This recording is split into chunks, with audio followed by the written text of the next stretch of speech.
Hey, Composing Gloves here, and today, Midi Music Theory, we're going to be talking about scales. So what is a scale? Not like dragon scales or fish scales, though those are pretty cool too, and you could probably make a scale using them if you like those to make an instrument out of. A scale is a set of tones that you've decided you're going to use. Like that's like the basic like definition. Then you can get like really weird because there's now in Western music, a scale has 8 tones usually. There's pentatonic scales. It's just a set of tones. You can have scales with less tones, and it's basically a set of intervals you've decided to work with. So you could take the same formula you use to make your scale to make other scales. So this is where I need to emphasize. You've memorized notes, you memorized where they land on the piano, you've memorized the intervals. Now we're going to memorize how we're going to use the intervals. So if you didn't memorize the first step, you're going to get extra confused about this stuff. So here we go. You guys ready for this? So scales, there are a pattern of intervals between tones that we've set up. They introduce a tonal center. There's atonal music that has, they can sometimes they'll use the chromatic scale, other times they'll completely throw scales out the window. They have methods for dealing with things. I'm not going to mess with any of those really in this series unless it gets way down the line and I'm at the point where I'm talking about atonal music. But for now, we're just going to not worry about atonal stuff. We're going to be talking about that. Now, there's also microtonal scales, which are also weird. And these are all products of the fact that we've tuned things the way we have in the pitch video and why it's so crazy. So we're just going to be dealing with, you know, pretty average scales, not like crazy scales. So it's a set of tones you decide to work with. Most scales, like if you go to a musician, you're going to say like, play the C major scale. They sometimes they don't have the intervals memorized, but they should if they're a good musician. If they're into high school or something though, they're just learning this stuff probably. Unless you had an awesome junior high teacher. I had an awesome junior, well, he was a fun junior high teacher, not necessarily awesome at teaching. Well, I didn't learn this stuff. I should have learned this earlier in a junior high, but you learn it. I learned it in high school. I had to write out scales and stuff. And so you learn there's a series of whole step, half step, whole step, half step that make up the major scale. And the major scale is the basic building block of everything. But so we can pick out these scales and using different intervals and different amounts of notes, we can come up with all the permutations. I believe it's permutations of the note combinations that we have in Western tonal theory. Now, there's all sorts of weird sets of scales, and we're not gonna, well, we may get into different scales at some point, but because they can produce pretty cool outcomes. First, let's talk about, we need to talk more about the basis of a scale though. So a scale, you can have an ascending scale and a descending scale. However, most scales, when you say them, are intuitive. Like if you say, play, what this means is there's an order to it. So if you say like play the C major scale, they're like, oh, so I'm going to start on C and then they're going to play the intervals that make up the C major scale. So most musicians just have it memorized because they use it so much you just need to memorize it. And then they'll descend from the top C in reverse order. So they'll go up, do, and they'll go down. So they'll go backwards in reverse order. However, the intervals, these intervals right here, and these can be different. So you can have a different ascending pattern and a different descending pattern. So from there, include the top note.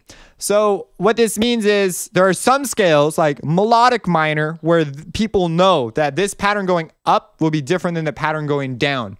So that means that this also introduces a tonal center. So we have introduced now the C, the most important note in this scale is C. This is the note that we're like, you are the most important and we will obey your whims. Like that kind of thing is like the dictator. And what we could do is we could have anarchy and move around and maybe make G the main. We can move to a G major scale and then G is now the leader. It's overthrown C and then C could come back and get G and all this. We could have a war in our music. Actually, it's a very pleasant sounding war. So the idea is there's a tonal center introduced when we introduce a scale. This isn't always true, and sometimes it gets a little skewed with ideas, which are why other music is sort of the way it is and why it's cool. This allows us to create contrast and contour. It's a weapon because we've memorized notes, intervals. What we're trying to do is we're trying to develop a way to express our ideas and understand what we're doing. So these are tools for creation.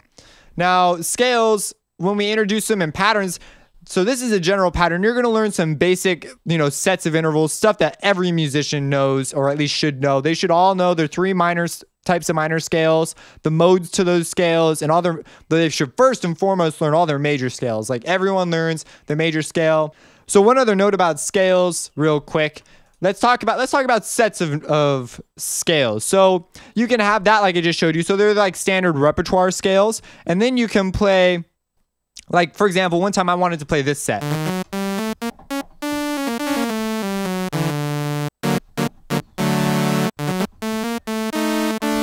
And I had this cool sort of like Egyptian feel that I felt like it sounded like. And I thought it was cool, and I wrote an entire piece using that set. I didn't know the official name of it. I still don't know the official name of it. If someone knows the name, I actually brought it into a music theory professor. This professor was the coolest professor ever. His name was Dr. Bowen, and I knew zero music theory at the time. Like I knew like the basis, like very basic stuff. And I would go in, and this guy I did not understand how cool this guy was. He was a freaking doctorate, and he would let me, who wasn't even taking his class, just some random guy that was going to that school, come in with a piece of music that I had written, and he would look at it and like work with me, and he would like take it down to my level. It was interesting because I think he liked the idea that someone was trying to just do something, and I was so into it. I was writing like a piece of music every day. I'd work all night on something and bring it into him the next day, or try to, and he was so cool. And he was phenomenal at piano, like blew me away. He could just wipe me down with theory. Like, holy crap, he was so cool. But like, I'm so thankful for the encouragement he gave me.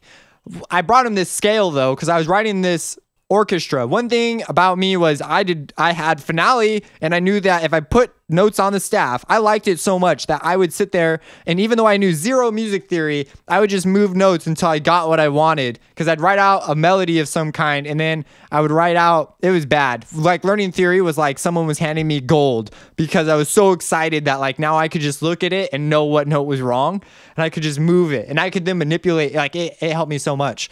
So I thought it was gold. It's funny, most musicians actually complain about it, but to me it was like the gateway to the kingdom. Like, oh my gosh, this is so great. So I'm sitting here with a score with like 25 different parts, and I can barely even read music, and here I am trying to write a score. So if you're learning this, like, you're not alone if you don't know how to do this stuff. And I would bring these things to him, and I said, hey, I picked these tones because I liked them. He had told me about how what was his name? Indiana Jones guy, John Williams. He told me about how to write that theme, I believe it was the Indiana Jones theme, John Williams picked out a series of tones and then wrote out all the permutations of that, or a bunch of permutations with certain rules. And he picked one that he finally found that theme, and he liked that one, and then he used that. So I went about it sort of the same way, and I wrote out my theme. And I picked these tones, and I brought it to him, and I'm like, hey, what scale is this? And we've like thought about it for a long time, and there's all sorts of weird names you could give it. This particular set, to me, it was just a messed up D major scale at the time. It's not how I look at it now, because it contains more notes from C minor than it does D, and you could get into modes, which I didn't understand either. I just picked out notes that I thought sounded cool together, and I actually played it descending differently than I did ascending. I can't remember how I did it now though, and that's the point. Scales, you can do that. You can just do that, and I knew my tonal center was D major, but I could go D minor too. So I had this like back and forth parallel motion type thing going on, and it was cool to me because it was the first time I was getting character into my music. So scales are really, really, really cool for things like that. Like, I'd written out rags and stuff, but I was becoming a lot more interested in this kind of stuff. I was like, it was bad. I bought the music theory textbook for the college. It's called Tonal Harmony, which is ironically now the book I'm studying out of, but now I had to buy I don't have to, but I'm going to have to get the 8th edition, because I'm going to go through the theory courses again because they're required for the compositional stuff. I'm going to try and skip up to carry the theory, maybe theory 3. I don't know. But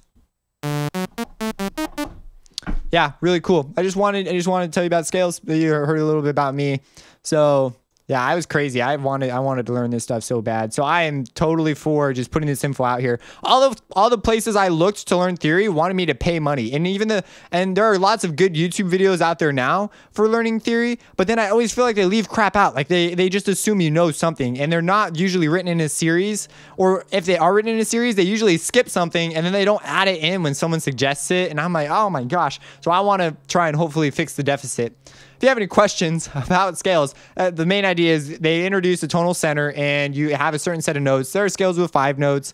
There's weird scales out there, just increasing our awareness so that, because a lot of people just teach major scale and move on. And that's not cool, because then you never know that there's other ideas out there. So I want you to at least know we're going to move on to now really, really basic stuff like major scales, which will form the fundamental relationship that you use to pretty much compare everything against. So if you have any questions, again, let me know. Subscribe and have a blessed day.